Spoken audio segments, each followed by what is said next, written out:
අද්විතීය 200 Mbps speed එකකින් ශ්‍රී ලංකාවේ වේගවත්ම සහ පුළුල්තම හෝම් බ්‍රෝඩ්බෑන්ඩ් සම්බන්ධතාවය වන SLT මොබිටෙල් දේශීය ෆයිබර් බලවේගය ඔබත් අදම අත්විඳින්න. හරිම සුළුයි.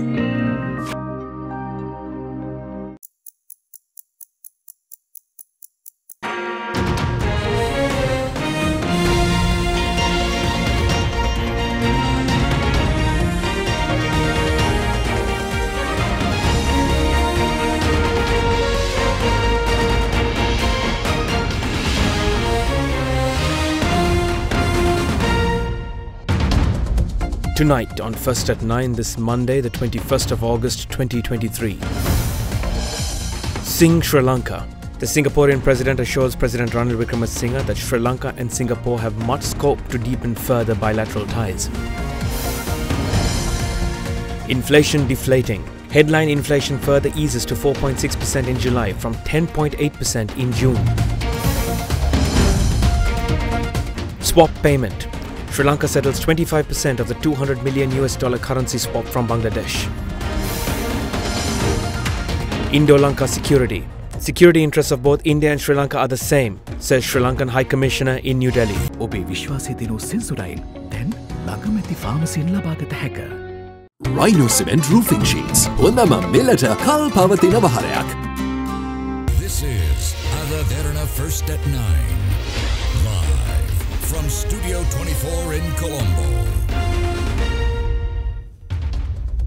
Good evening and a warm welcome to today's edition of AdaDerana's English News First at 9.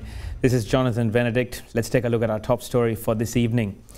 Singaporean President Halima Yacob has assured that both Sri Lanka and her country have much scope to deepen further bilateral ties. The statement was echoed to President Ranil Wickremesinghe, who is currently on a 2-day official visit to Singapore. The Sri Lankan president also met the Singaporean defence minister at the meeting. Both parties underscored the paramount importance of strengthening security partnerships in the South Asian region and highlighted the necessity for consistent communication and coordination to effectively address common security concerns. President Ranil Wickremesinghe arrived in Singapore today for a 2-day official visit. During his visit, the Sri Lankan president called on President of Singapore Halima Yacob at the Istana, which is the office of the Singaporean president. In a post in her official Facebook page, the Singaporean president stated that both the leaders had fruitful discussions covering food security, renewable energy and regional economic cooperation, amongst others. While highlighting that friendship between Sri Lanka and Singapore is anchored by strong people-to-people ties and cooperation across various sectors, the Singaporean president stated that there is much scope to deepen bilateral ties. Meanwhile, President Ranil Wickremesinghe also met with Singapore's Minister of Defence, Dr. Eng Hen. The meeting, which focused on amplifying security and defence collaboration between both the nations, underscored the paramount importance of strengthening security partnerships in the South Asian region. Both the Singaporean Defence Minister and President Wickremesinghe highlighted the necessity for consistent communication and coordination to effectively address common security concerns. The President's media division stated that both nations are poised to harness their respective strengths to create a synergistic partnership that enhances the security landscape in the region. The Sri Lankan President Wickremesinghe also held discussions with Singaporean Minister for Sustainability and Environment Grace Fu Ha Yen during his visit. The Sri Lankan High Commissioner in New Delhi assured that both India's security and Sri Lanka's security interests are equal in importance, given the respective geographical locations of both countries. During an interview with India's ABP Live, Milinda Moraghoda remarked that Tamil political leaders need to show some flexibility on issues pertaining to the 13th Amendment, since the present government is working towards resolving it. The Sri Lankan envoy further added that the Indian Oil Corporation, currently engaged in fuel distribution in Sri Lanka via its local arm Lanka IOC, is planning to lay an oil pipeline within the country. During an interview with India's ABP Live, Sri Lankan High Commissioner in New Delhi, Milinda Moraghoda, said that due to its strategic location and proximity to the Indian mainland, Colombo's security interests are aligned with that of New Delhi's. He added that this rationale serves as the primary reason as to why Colombo identifies India as its anchor when it comes to Indo-Pacific strategic framework in the Indian Ocean. Moraghoda said that Sri Lanka has learned to live with the fact that due to its geographical location, it will always be the theatre where strategic competition between India and China will be played out. He added that Colombo has clearly stated that when it comes to security, India's security and Sri Lanka's security interests are the same, and that is logical due to both countries' location. Commenting on Indian investments, Moraghoda said India's ITC, which is one of its foremost private sector companies, will be building one of their main hotels outside India in Sri Lanka, which is likely to become operational by the end of this year. The Sri Lankan ambassador also said that the Indian Oil Corporation, which is distributing oil in Sri Lanka, is exploring the laying of a pipeline in the island nation. Moraghoda added that enhancing the Sri Lanka-India Free Trade Agreement will give Sri Lanka more market access while enabling the country to gradually open up the economy. On the matter pertaining to the 13th Amendment to the Constitution, Milinda Moraghoda maintained the view that Tamil political leaders need to show some flexibility since the government headed by President Ranil Wickremesinghe is working towards resolving it. Minister of Agriculture Mahinda Amaravira has confirmed that required stocks of rice are available as a result of the efforts of those who worked during this Yala season as well as the surplus from the previous Maha season. Addressing a gathering, the minister went on to say that Sri Lanka will have to face an issue pertaining to prices even though sufficient stocks of rice and paddy are available. Fertilizer required for farmers was previously exclusively provided through the import of MOP fertilizer as well as TSP fertilizer. However, state fertilizer companies, the Ceylon Fertilizer Company as well as the Colombo Commercial Fertilizer Company have since commenced production of MOP and TSP fertilizers locally. Subsequently, the two local fertilizer companies provided their first batch of fertilizer to the market at the Ceylon Fertilizer Company under the patronage of Minister of Agriculture Mahinda Amaravira today. අපේ ගොවීන් සාමාන්‍යයෙන් කරන්නේ මඩ පොර ගහනකොට දෙකම කවලම් කරලා තමයි ගහන්නේ. ඒක මේදිම දැක්කලා තියෙනවා. ප්‍රමිතියෙන් ඉහළ මට්ටමට. එතකොට බණ්ඩි පොරත් එහෙමයි දෙකම සකස් කරලා තියෙනවා. මේ පොර ලොකු ගණන් වලට තමයි පෞද්ගලිකාංශය. පෞද්ගලිකාංශය ලොකු ලාභයක් ගත්තේ පොර මිශ්‍ර කිරීමෙන්. ඒ නිසා දැන් මේ තරංකාරීත්වය ඇති කිරීම තුළ ඒකේ වාසිය ගොවියට යනවා. මඩ පොර දෙන්නේ 8600. බණ්ඩි පොර දෙන්නේ 9800. වාසියෙන්නේ ගොවියට. මේ රටට ආයි හාල් ගේන්න අවශ්‍යතාවයක් නැති වෙන තත්ත්වයට නිෂ්පාදනයක් ඇති කළ දෙනවා. ගිය මහ කන්‍ය අතිරික්තයත් ඒ වගේම මේ යල කන්නේ අය කරපු කැපවීමේ ප්‍රතිඵලයක් විදියට අපිට රටට අවශ්‍ය සහල් ප්‍රමාණය රට තුල තියෙනවා කියන එකට මට ආඩම්බරයෙන් කියන්න පුළුවන්. අවුරුදු ගානකට පස්සේ ලැබුණු සාර්ථකම අස්වැන්න මේ වතාවේ ලැබුණා. හැබැයි අභියෝගයක් තියෙනවා. සහල් තිබුණා වුණත් වී තිබුණා වුණත් මිල සම්බන්ධව අපිට සමහරලාට ගැටලුවකට මුහුණ දෙන්න වෙනවා. Moving on to more news, dry weather conditions continue to affect several areas of Sri Lanka. Drinking water issues have arisen in the Dimbulagala area and Valikada areas of the Polonnaruwa district due to the drying up of wells. Further, residents in areas such as Namalgama that depend on animal husbandry have found difficulty in feeding their animals due to the drought issue. In Batiklo, a drinking water issue has impacted approximately 2,000 families. As a result, area residents have to walk long distances in search of drinking water. Meanwhile, water levels in the Muruthavala reservoir in the Hambantota district is reducing due to the prevailing drought, creating difficulties for authorities in supplying purified drinking water to over 16,000 families. Taking crop damage that has occurred due to insufficient water into account, the Minister of Agriculture says that compensation to the farmers will be given after conducting a census on the damaged crop. Minister of Agriculture Mahinda Amaravira says that immediate measures will be taken to address issues pertaining to the purchase of paddy from farmers. The issue was raised when farmers had intimated that they would not agree to sell their produce until an acceptable price point was reached. During a recent meeting in Parliament, the minister revealed that a certain quantity of paddy had been purchased with funds received from the Finance Ministry.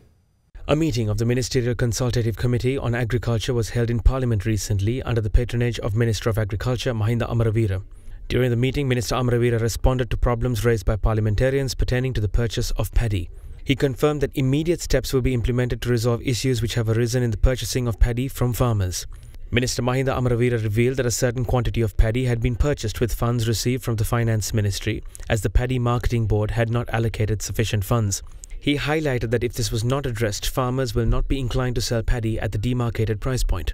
According to the Agriculture Minister, even if rice is purchased at the minimum price fixed for the purchase of paddy, the Paddy Marketing Board will have to sell rice at a price lower than that price.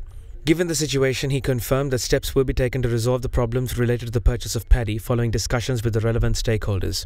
During the meeting, members of Parliament from the Batiklo and Ampara districts pointed out that farmers in said districts had to buy fertilizer at a higher price as they started the cultivating season earlier in the year compared to other areas. Minister Mahinda Amaraveera responded by saying that he will focus on deciding the date which marks the beginning of the season during a meeting to address this specific situation. The minister also mentioned that attention had been paid to issuing a public announcement about the date which marks the beginning of the season, which affects the entire island. The minister further intimated that the prices of eggs may drop in the future following a gradual increase in domestic egg production. Moving into politics, the General Secretary of the Sri Lanka Podujana Perumana, Sagara Karyavasam, on behalf of the party, requested the President to address an allegation that the National People's Power, or NPP, had invested in a venture on the Isle of Malta, thereby in danger of committing a foreign exchange fraud. Concurrently, Chairman of the United National Party, Wajira Abeyewardene, said that following the approval of the Anti-Corruption Act, a complaint must be filed at the closest police station rather than accusing each other and putting democracy at risk where a crime is reported to have been committed.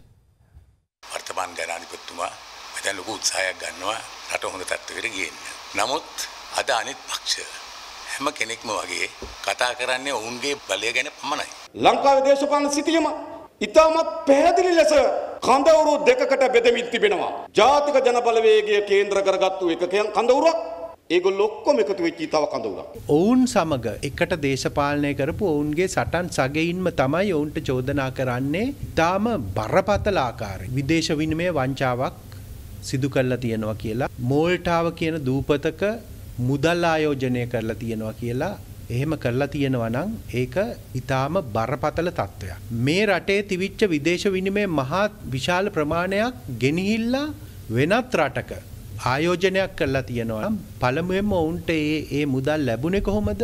කොයි තත්ත්වයන් යටතේ ලැබුණාද? ඔවුන් මේ මුදල් ආයෝජනය කරේ කොහොමද? කොහොමද ඒ දේ උනේ කියන කාරණේ සම්බන්ධයෙන් මං හිතන්නේ රජය මහාම මැදිහත් වෙලා හොයලා බලන්න ඕනේ. අපි ජනාධිපතිතුමාගෙන් ඉල්ලා සිටිනවා මේ සම්බන්ධයෙන් විශේෂ අවධානයක් යොමු කරන්න. පුරු ඉන්නවා නම් ඕන ආසියාවේ තියෙන බල සම්පන්නම දූෂණ විරෝධී පනත සම්මත කරලා තිබෙනවා. අරයට මෙයාට හොරා කී නැතුව ප්‍රජාතන්ත්‍රවාදී අනතුරේ දාන්න නැතුව හොරා ගැන ළඟම තියෙන පොලිසියට එහෙම නැත්නම් රාජ් පොලිසියට ගිහිල්ලා පැමිණිල්ල ඉදිරිපත් කළ යුතුව තිබෙනවා. A mother and a daughter were tragically killed during a road accident this afternoon. The deadly accident had reportedly taken place following a collision between an oncoming tipper truck and their scooter. Meanwhile, a suspect related to the recent murder in Tangol was arrested by the Special Task Force yesterday in the Balapiti area. The suspect is reported to be a member of the armed forces. With that, here are some developments from around the island in brief. In Anuradhapura, a 36-year-old mother and her 8-year-old daughter lost their lives when a tipper truck collided with their scooter this afternoon. The accident had reportedly taken place when the tipper collided with the scooter while it was trying to overtake a bus. Further, the suspect connected to a recent shooting in Tangol area was apprehended by the police special task force yesterday in the Bambalapiti area along with 20 milligrams of heroin. After producing the suspect to the Tangol acting magistrate last night, the Tangol police received permission to detain and interrogate the suspect until the 25th of August. The 26-year-old suspect was identified as a Marine at the Navy's Pulmude camp. Business news after a short break. Stay tuned.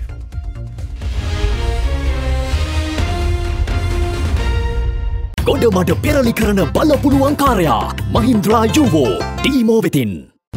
වැඩම ගොඩයි ගොඩම තමයි ස්වරාජ් tractor ඩීමෝ වෙතින්.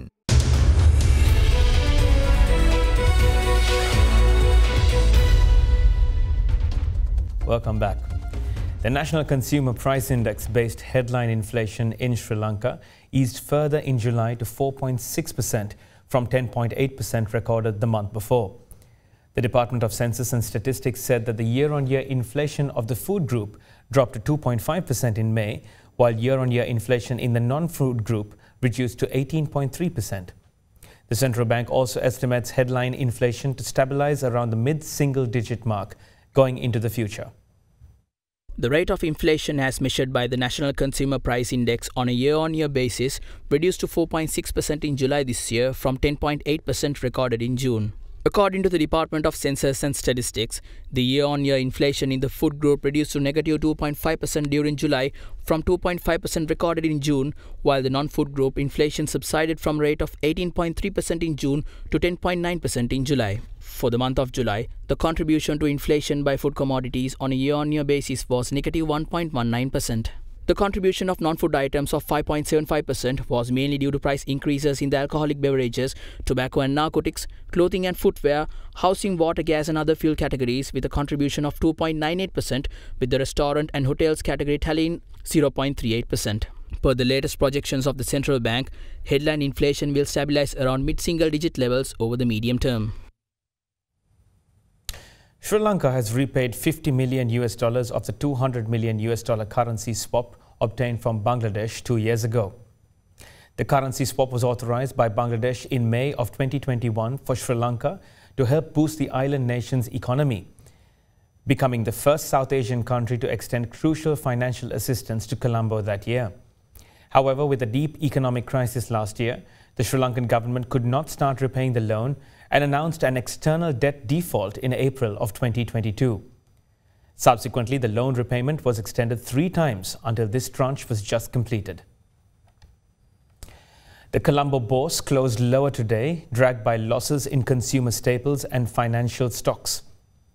The Colombo Stock Exchange All-Share Index closed down 0.57% at 11,338.50 points.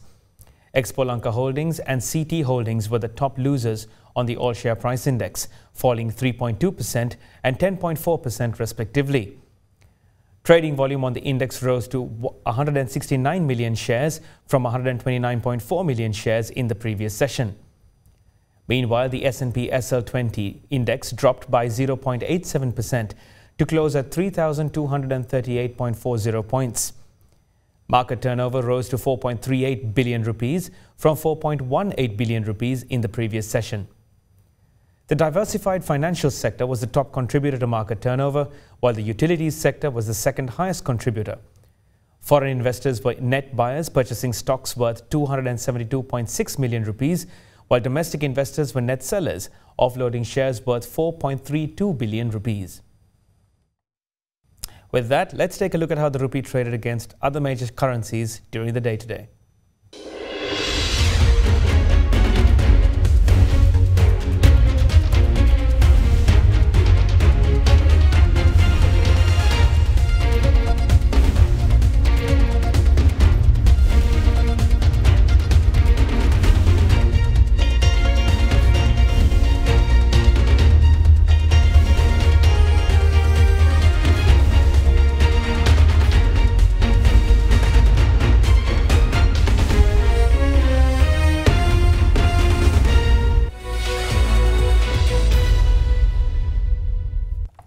Today we have news from the corporate sector.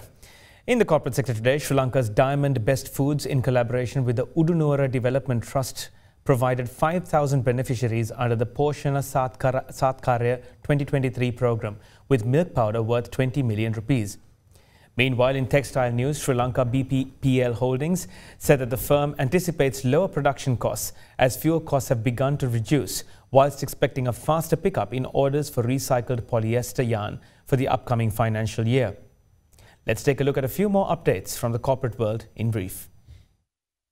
Diamond Best Foods, the distribution arm of the PMM Group, a food production and distribution company, joined hands with Udunuwara Development Trust, a voluntary social service organization, to provide 5,000 beneficiaries with free milk powder under the Poshana Satkarya 2023 program. At the distribution program held yesterday, 5,000 selected beneficiaries from marginalized communities in Kandy and selected areas in Colombo received free milk powder for the rest of 2023, resulting in milk powder worth more than 20 million rupees being distributed. Beneficiaries were selected through a stringent selection process with the assistance of the zonal education officers in Kandy and selected areas in Colombo. Beneficiaries include school children between grades 1 to 5, children with special needs, orphanages, elders' homes and Buddhist religious schools. Meanwhile, an event to unveil a Bachelor of Science degree in Software Engineering and a Bachelor of Science degree in Data Science offered by the Deakin University in Australia at the Royal Institute of Colombo was held recently. BSc in Data Science will be a 3-year degree program, while BSc in Software Engineering will be a 4-year degree program. In the meantime, Sri Lanka BPPL Holdings, a plastic products and polyester yarn producer in Sri Lanka, said that the business outlook for the next few months remains grim as the firm is uncertain when orders will pick up in its key markets. However, the chief executive officer of BPPL, Anush Marasinghe, said that the firm anticipates lower production costs as fuel costs have reduced in Sri Lanka and inflation in general has started to drop. He also expects a faster pickup in orders for recycled polyester yarn following the introduction of several new products to its portfolio.